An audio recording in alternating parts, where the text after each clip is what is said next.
She was already at her desk when he walked in, and she did not stand. That was the first thing Rafe Corbin noticed about Prudence Sharland. Not her youth, not the ink on her fingers, not the fact that a woman was running a counting house at all. It was that she did not stand. The two clerks behind her scrambled upright the moment his boots crossed the threshold. The foreman near the window pulled off his cap. But the woman at the center desk, the one with the ledger open before her and a pen still moving across the page, simply looked up, set the pen down with deliberate care, and watched him cross the room with eyes that had already decided something about him before he opened his mouth. The noise of the mill was everywhere. The low thunder of the looms through the floor, the smell of oil and raw wool hanging in the cold morning air. And yet the counting house felt unnaturally still, as if the room itself were holding its breath. Rafe had come in person because he had thought, in his efficiency, that this would be quick. He had not, in 8 years of managing Hallowdene, found anything quick about dealing with a person who looked at him the way Prudence Sharland was looking at him now. He introduced himself, which was unnecessary. She introduced herself, which was not. "Miss Sharland," he said, "I have reviewed the request your solicitor submitted regarding the wharf fees. The answer is no." Prudence folded her hands on the desk. "Your steward's figures," she said, "are wrong." There was a pause. His steward, Aldworth, standing just behind Rafe's left shoulder, drew himself up an inch. "The contract rates were fixed in your father's time," Rafe said. "They remain valid." "The rates were fixed 11 years ago when coal came up the canal at 9 shillings a ton," Prudence said. "It comes at 14 now. The docking fees your estate charges have not moved. The arithmetic on that page," she gestured toward the document Aldworth was holding, "shows the estate's annual wharf revenue as a surplus. It is not a surplus. It is a subsidy. My mill is subsidizing Hallowdene's canal operation at a loss of £37 per quarter, which I can show you, if you would like to sit down." Aldworth said, The contract specifies the rate per ton," Prudence said, "not the rate per ton as adjusted for coal prices between 1789 and the present day. Your steward has added the columns correctly. He has simply added the wrong columns." She said it without raising her voice. She said it in front of 2 clerks and a foreman. And the foreman near the window was staring at the floor because he was trying very hard not to look at Aldworth. Rafe took the document from Aldworth and looked at it. He was not a man who needed long to understand figures, and it took him approximately 30 seconds to see that she was right. The columns were correct. The columns were the wrong columns. He set the paper down. "Miss Sharland," he said, and his voice was not unkind. He was not a cruel man, and he was genuinely not trying to be cruel now. "The contract stands regardless of the arithmetic. If you find the terms no longer suit the mill's needs, the appropriate course is to have your solicitor write to mine, and we will arrange a formal review in the new year. You ought not to be here yourself for this. Send a clerk next time ledgers need discussing. It will save us both an unnecessary morning." The room went very quiet. Prudence Sharland looked at him for a moment. Then she rose from her chair. She was not a tall woman, and she was standing in a counting house that smelled of machine oil, and she curtsied to him, perfectly, precisely, the kind of curtsy a woman performs when she has been taught exactly how, and has decided to use that knowledge like a blade. There was nothing wrong with it. There was nothing in it either. "Your Grace," she said, "I will send more than a clerk by Wednesday." He left, he told himself, riding back through the mill yard and out onto the Hallowdene road, that the matter was closed. He told himself this with more conviction than he usually needed. That afternoon, Prudence was not thinking about the Duke of Hallowdene. She was going through her father's deed box, which had sat in the back of the estate cupboard since his death 8 months ago, because she needed the original survey map for the Northfield lease and could not find it anywhere else. Her father, Thomas Sharland, had not been a disorganized man, but he had been a private one, and the deed box reflected both qualities. Everything filed, everything in order, and a great deal of it never discussed with anyone. She found the survey map. She found the lease agreements, the insurance correspondence, the original mill deed. And then, at the very back of the box, folded twice and tucked beneath a leather envelope that contained nothing but old receipts, she found something else. A single sheet of good paper, folded. Her father's handwriting on the outside, a date, 11 years ago, and 3 words. Hallowdene. Canal. Settled. She unfolded it. It took her 4 readings before she was certain she understood what she was holding. A promissory note. Her father's handwriting throughout, except at the bottom, where the seal was not her father's. It was Hallowdene's seal, the old Duke's, pressed in dark wax and still perfectly intact. A private loan. A substantial sum, £940, secured against the canal rights. Repayment date, 1 year from signing, which would have been 10 years ago. Never repaid. Never mentioned. Prudence sat very still at the kitchen table with the document in her hands and the fire burning low in the grate, and she thought about her father in his last years. The quiet worry she had put down to age and grief. The way he sometimes sat over the books longer than the figures required. The one conversation he had tried to begin about the canal contract and then abandoned, saying it would sort itself. It had not sorted itself. It had simply stayed hidden in a box while he died, not knowing whether he had been robbed or merely forgotten, which was, she thought, possibly worse. She set the note carefully on the table. She went to her writing desk. She began a letter to her solicitor, and she did not go to bed until it was finished. Saturday morning was cold and gray, the kind of northern morning that smells of iron and coming rain, and Prudence rode to Hallowdene herself. She had the solicitor's letter in her coat pocket, a formal instrument, properly witnessed, announcing the existence of the debt and requesting acknowledgement of the outstanding balance. Her solicitor, Mr. Ferris, had offered to deliver it. Prudence had thanked him and declined. She had told him she would bring it herself, and she had brought it herself, because she had promised the Duke of Hallowdene she would send more than a clerk, and she kept her promises. The entrance hall at Hallowdene was everything the counting house at Sharland Mill was not. High ceilings, cold marble, a staircase that communicated its own importance. Rafe's steward Aldworth received her with the particular expression of a man who has been surprised by something he would have preferred to dismiss. He asked her to wait. She waited standing, and did not sit in the chair he gestured toward, because she had come with a legal instrument and her own signature on the covering note, and she did not need to be comfortable. Rafe came down himself. He read the letter in the entrance hall, standing with Aldworth 3 feet away. She watched him read it, watched the stillness settle over his face, the way it does when a man encounters something he cannot immediately argue with. He read it twice. Then he folded it. "I have never seen this note," he said. "I am aware of that," Prudence said.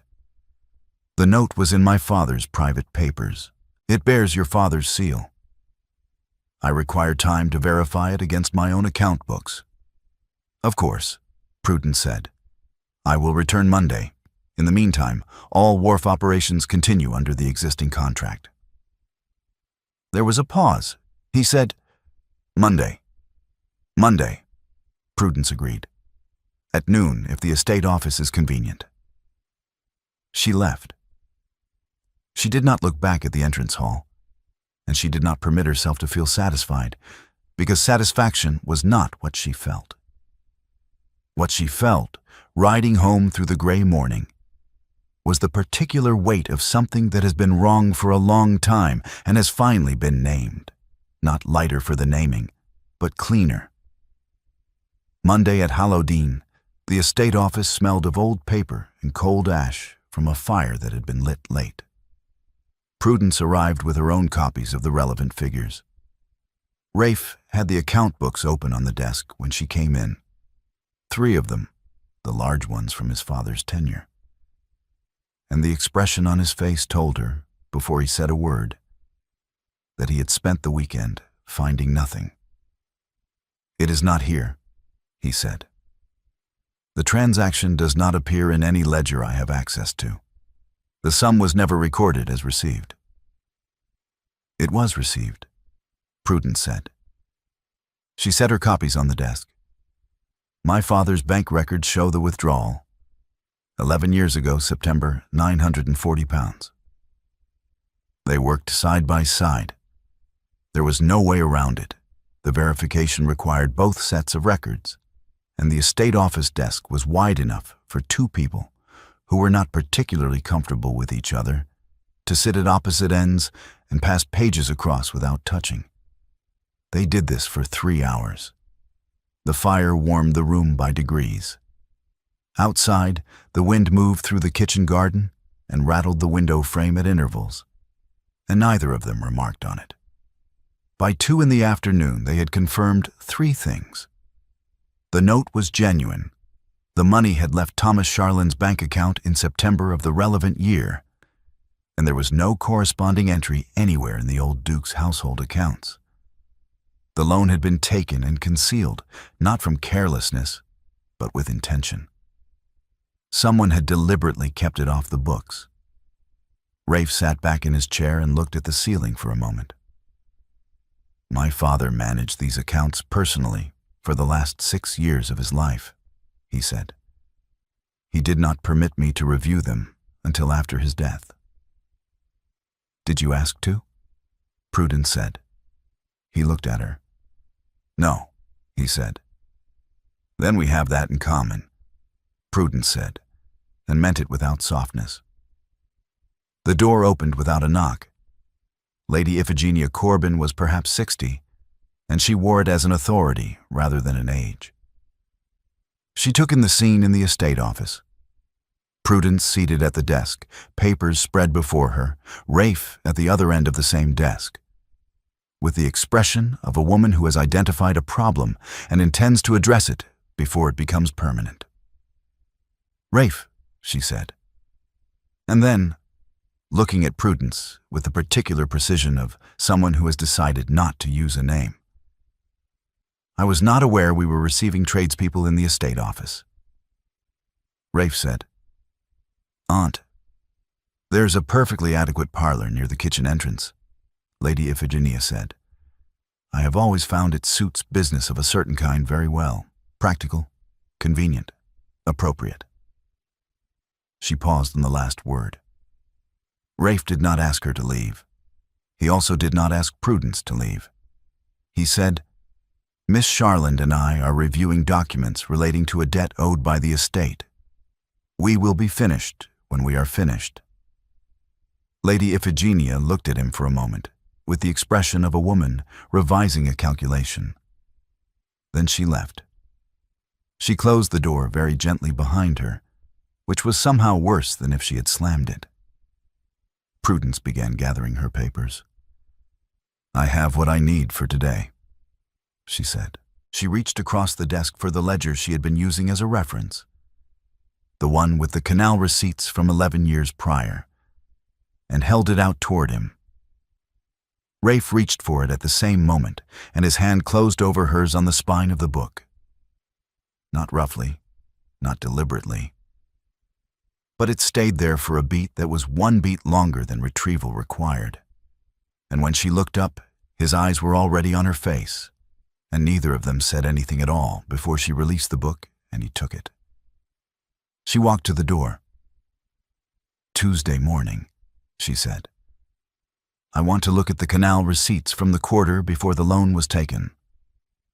"I will have them ready," Rafe said. Tuesday came in on a hard northwest wind that stripped the last leaves from the kitchen garden and sent them rattling across the stable yard at Hallowdene in small, dry gusts. Prudence arrived at 9:30. She was crossing the stable yard toward the estate office door when the gate bolt on the far end of the yard gave, a loose fitting she had noticed on Monday but not mentioned.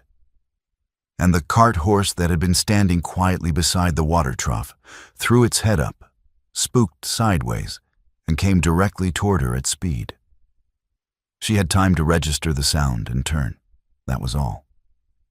Rafe was faster than she would have predicted for a man of his size. He came out of the stable doorway at a run, got his shoulder between her and the horse's path, and his hands closed on her shoulders and pulled her clear and back against the stable wall in one motion. The horse thundered past and was caught by the groom at the far end of the yard, who was already running and who managed the animal with practiced efficiency. Rafe did not let go of her shoulders. He was looking at her face, checking. She could see him doing it, the rapid assessment, the same focused attention he brought to columns of figures. And when he had satisfied himself that she was unharmed, he still did not let go. His hands were on her shoulders, and the wind was moving through the yard, and she could feel the tension in his grip, not holding her in place, but holding her, the way a person holds something they have nearly lost. He was annoyed with himself. She could see that too. The slight hardening at the jaw, the controlled breath. He released her. "The gate bolt," he said.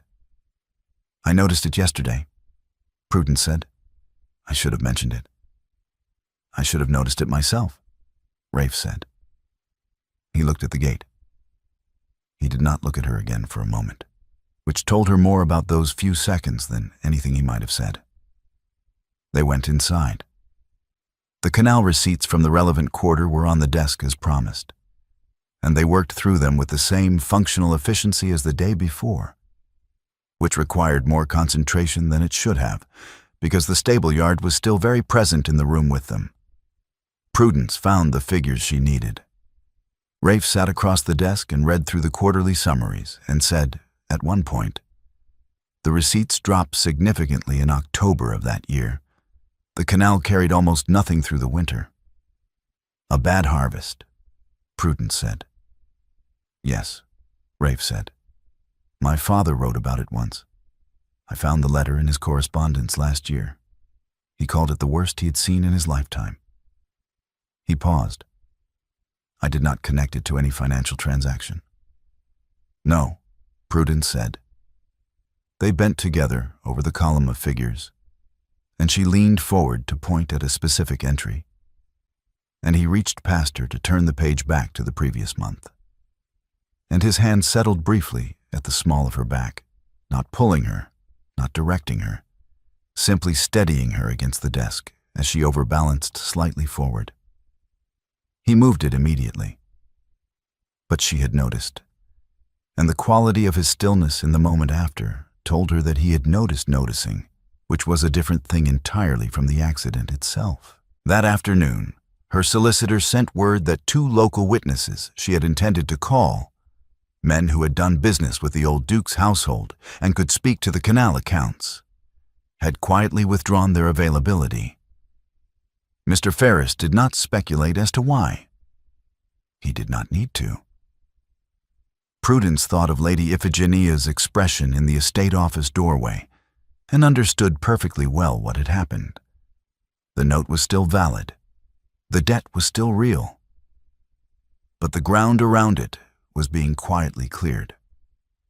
Tuesday afternoon, Prudence asked Rafe's permission to speak with Josiah Vane. She had found the name in a marginal note in one of the old ledgers. Vane confirms, September 12th. And when she had asked Aldworth who Josiah Vane was, Aldworth had gone very still in the particular way of a man who has been asked a question he was hoping no one would ask. Vane had been the old Duke's personal steward for 22 years. He was now living in a small cottage at the edge of the Hallowdene grounds, and he was dying slowly of something in his chest that the doctor had given a name to, but not a cure. Rafe granted the request with a brief nod, expecting nothing. He told Aldworth to show her the way. Vane was a lean, gray man in his 70s, propped up in a chair by the fire with a blanket over his knees and the specific alertness of someone who has very little time left and has begun to use it carefully.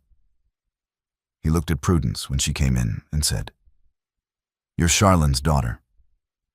"I am," Prudence said. She sat in the chair across from him.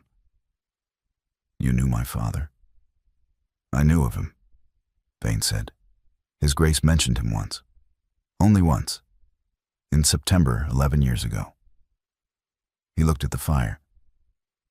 "I have been waiting for someone to come and ask about it." He told her. He told her plainly in the direct way of a man who has decided that keeping secrets is a luxury he can no longer afford. The old Duke had borrowed the money from Thomas Sharland in the 3rd week of September, when the harvest failure had already been confirmed, and the 3 tenant villages on the eastern edge of the Hallowdene estate. 43 families, Vane said. He remembered the number exactly. Were facing a winter with no grain stores and no reserve. The estate's own accounts were committed. The banks would take months. The old Duke had gone to Thomas Sharland because Sharland had the money and could move it quickly. And Sharland had given it without security beyond the canal rights and without requiring anything in writing beyond the note. Because that was the kind of man he was. His Grace paid the grain merchants directly, Vane said. 43 families through a winter that would have killed some of them. He told no one. He told no one because... Vane paused, and the look on his face was the look of a man who has spent years understanding something he never quite forgave. Because a duke who borrows from a mill owner to save his tenants is, to a man like him, a failure. A failure of rank. A failure of what he was supposed to be. He could not say it aloud. Prudence sat with that for a moment. "And my father?" she said. "Your father waited," Vane said. "And then he waited some more. And I think he never knew whether he had been forgotten or whether he had simply been decided against. Whether the old Duke thought him beneath explaining himself to." Vane looked at her. "That is the part I am sorry for. The waiting." The door opened an hour later. Rafe came in. He had followed, she realized, not immediately, but not long after. And he stood in the doorway of the small cottage with his coat still on and the wind at his back. And Vane told him the same things he had told Prudence, in the same plain voice, without decoration or apology. Rafe listened. He did not interrupt. When Vane finished, Rafe stood for a long moment looking at the old man in the chair.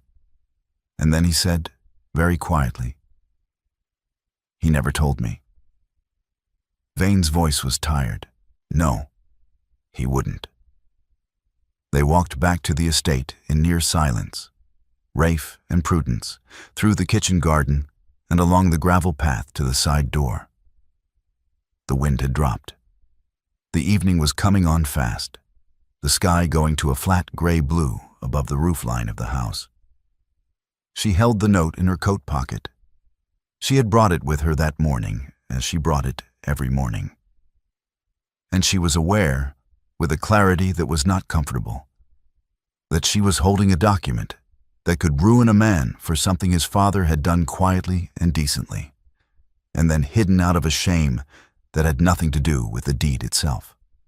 She was also aware that the man walking beside her had just learned that his father hid an act of genuine care behind the same silence he had been taught, his whole life, to call dignity. Neither of them said anything until they reached the estate office door. Inside, Rafe built the fire up and then stood with his back to it, and Prudence could see him assembling the formality, the controlled voice, the careful distance, the way a man puts on a coat against weather he does not want to walk through. What Vane told us is a family matter, Rafe said. My father's intentions, what he chose to do with that money and how he chose to account for it. That is between his memory and whatever judgment he now faces. The note's legal status is unchanged. Yes, Prudence said. That is true. And it is not enough. Rafe looked at her. My father spent the last 4 years of his life going over those accounts, Prudence said. She was not raising her voice. She did not need to. Not because the sum would have ruined him. It would not have. Because he did not know. He did not know whether the old Duke had simply forgotten him, or whether he had decided that a mill owner's loan was beneath the trouble of repayment. Whether he was a man who had done a decent thing and been treated as if it didn't count. She stopped. He died not knowing. That is what your father's silence bought. Not just 43 families through a winter. My father's last years spent in that uncertainty.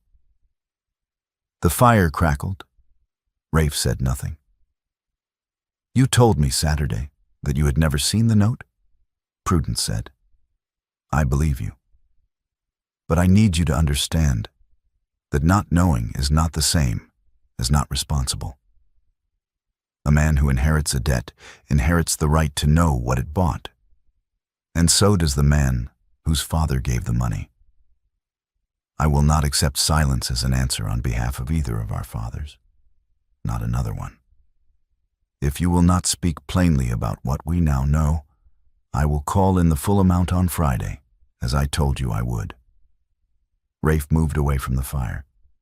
He crossed to the desk and sat down, not in the formal way, but heavily, the way a man sits when something has gone out of him. I did not know, he said, that my father borrowed from yours, that he fed those families with it, that he said nothing to anyone, including me, for 11 years. He looked at his hands on the desk.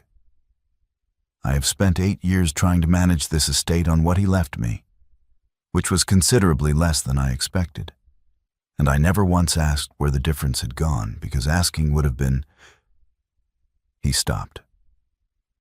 An admission, Prudence said. Yes, Rafe said. An admission that I did not know my own house's accounts, which is precisely what he apparently felt about borrowing from yours. He was quiet for a moment. He taught me that silence was the same as dignity. He was wrong, and I have been doing the same thing. Prudence sat down across from him. The evening had fully arrived now, and the candle on the desk threw long shadows across the papers between them. Then we are agreed, she said. No more silence. Rafe met her eyes. No more silence, he said. They did not leave the estate office that night as quickly as they should have. At some point, neither of them could have said exactly when. They had moved from the desk to the floor because the ledgers from both sets of papers were too numerous to spread across the desk alone, and the floor was simply larger. They sat on either side of a constellation of documents. The old Duke's private correspondence that Rafe had brought down from the library, Thomas Sharland's account books that Prudence had carried in her satchel, the promissory note itself lying in the center like something that had finally come to rest. They were both tired. The particular tiredness of people who have been holding positions too long and have run out of reasons to hold them. Lady Iphigenia's solicitor had filed a challenge that afternoon. Prudence's own solicitor had sent word by messenger, claiming the note had never been properly witnessed and therefore could not be enforced. Prudence produced the original document from her coat pocket and laid it on the floor between them. 2 signatures at the bottom. In a hand Rafe recognized immediately as his father's household men. Men he had known since childhood. The challenge fails, Rafe said. It fails on its face. Prudence agreed. But Mr. Ferris tells me that the clerk at the district wool exchange is your aunt's godson, and that my standing there has been suspended pending the challenge's resolution. Rafe looked at the document for a long moment. I will deal with my aunt, he said. The challenge will not be renewed. I am not asking you to manage your family on my behalf, Prudence said. I am not doing it on your behalf, Rafe said. I am doing it because what she has done is wrong, and because I have been allowing her to be wrong about a great many things for 8 years by saying nothing. And I am done with that habit. Prudence looked at him across the spread of papers. The candle had burned down a third of its length. Outside, the wind had gone quiet. The estate house was still around them. Rafe's hand found hers on the floorboards, not reaching, not deliberate, simply there. His fingers settling over hers where she had her hand flat on the boards beside the note. She did not move her hand. He did not move his. The candle burned lower, and the papers lay open around them like a record of 2 families who had kept too much from each other for too long. And neither of them spoke, while the quiet between them settled into something that was no longer the same silence it had been before. Wednesday morning, Prudence met with her solicitor for an hour. Wednesday afternoon, she arrived at Hallowdene's estate office at 2 o'clock. Rafe's solicitor was already there. A careful, gray-haired man named Pemberton, who had the expression of someone who had been told to expect the worst and was braced accordingly. Mr. Ferris arrived a minute after Prudence. Rafe closed the door. The promissory note lay on the desk between them. Prudence looked at it. She had carried it for 5 days, and she knew its figures the way she knew the mill's quarterly accounts. By heart, without needing to look. £940, plus the interest accumulated over 10 years at the rate specified in the note, came to a sum that would require Hallowdene to surrender its canal rights outright if called in immediately. The canal was the estate's primary commercial artery. Without it, the title held land and a house and very little of practical value. She could take it. The law was entirely on her side. She had the note, the witnesses, the bank records, and a steward's dying testimony. By Friday, the canal rights would be hers outright, and Hallowdene would have to begin the long, expensive work of rebuilding its commercial position from nothing. She did not take it. I am not calling in the full sum, she said. Pemberton, who had been gripping his pen with some intensity, relaxed a fraction. These are my terms, Prudence said. She set a document on the desk beside the note.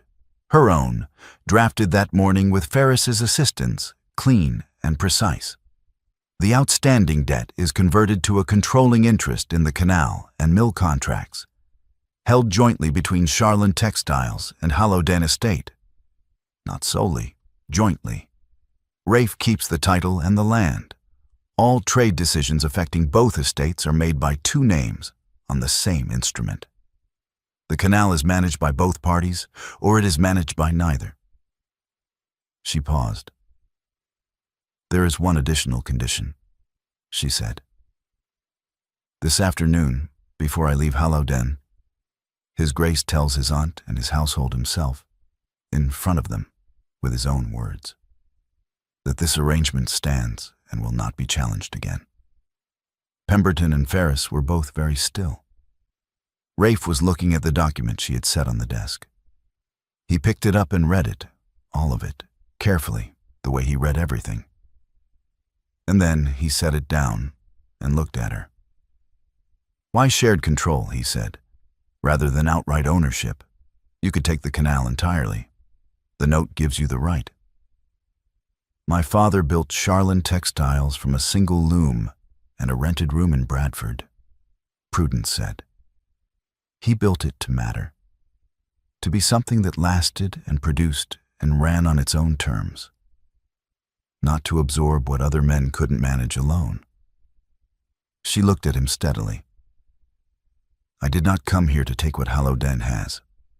I came here to make certain that what my father gave was worth something. A canal run by one party is a canal.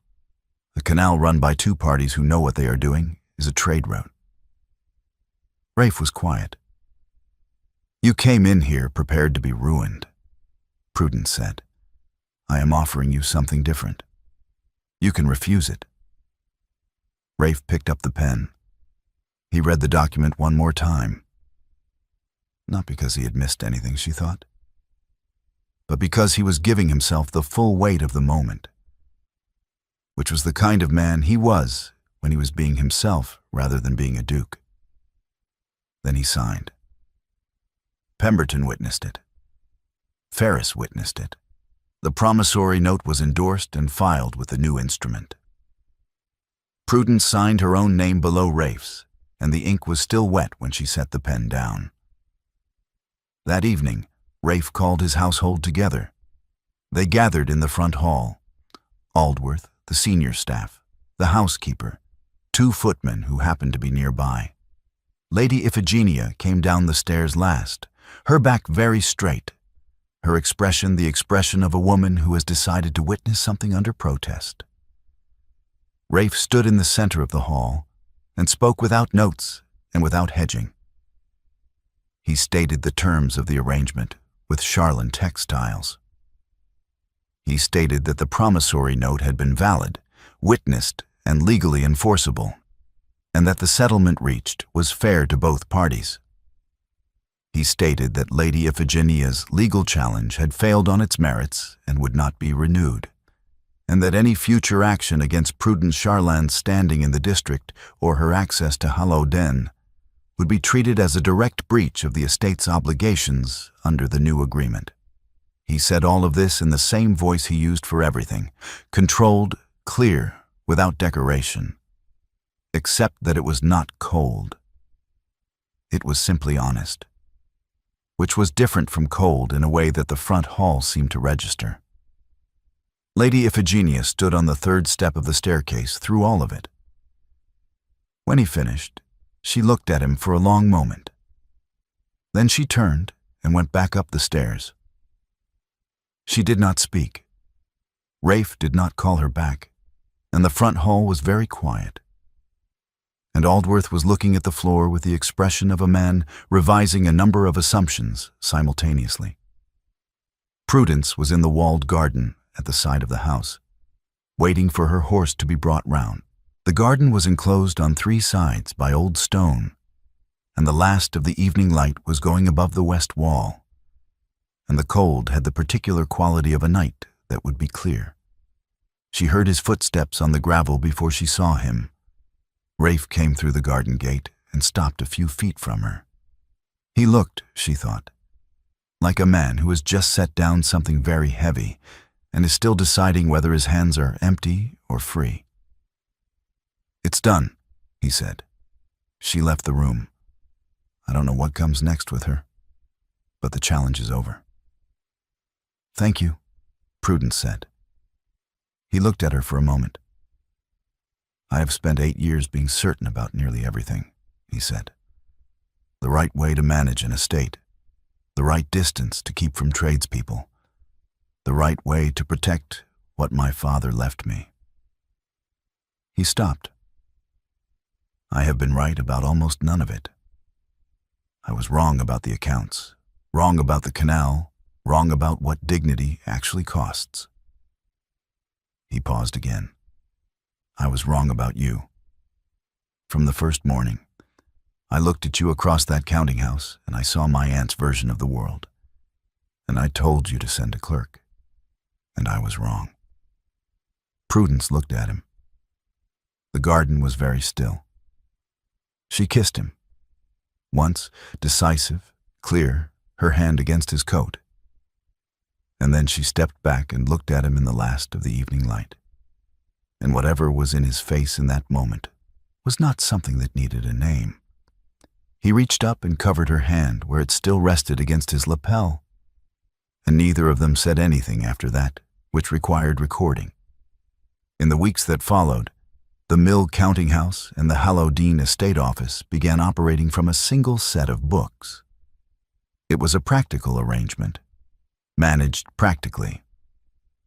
The canal receipts went to Sharland Mill on Tuesdays. The estate accounts came to Hallowdene on Fridays. And the decisions that affected both were made at a table where two people sat, and neither one deferred to the other's title or the other's ledger as the final authority. The district noticed. The district talked. It had been calling the business the mill owner's revenge since Wednesday, and then it called it the Sharland settlement, and then, with the particular reluctant respect of people who have watched something work that they expected to fail, it began calling it the best trade Hallowdene had made in 20 years. Lady Iphigenia went to stay with a cousin in Derbyshire in November. The wool exchange restored Prudence's standing in the third week of October, after Pemberton filed the certified copy of the agreement and the challenge's dismissal. Josiah Vane died on a Tuesday in late autumn. Quietly, in the cottage on the Hallowdene grounds, having told the truth he had been carrying for 11 years and apparently found the lighter for it. The door between Rafe's study and the estate office was left open, by mutual and unspoken agreement, on every morning that both of them were at Hallowdene. Nobody commented on this. Nobody needed to. The story closes where it began, in the counting house at Sharland Mill, on a gray morning that smells of wool and machine oil and ink.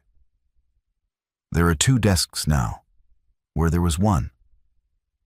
The books on the right are Prudence's, her handwriting in the margins, precise and fast.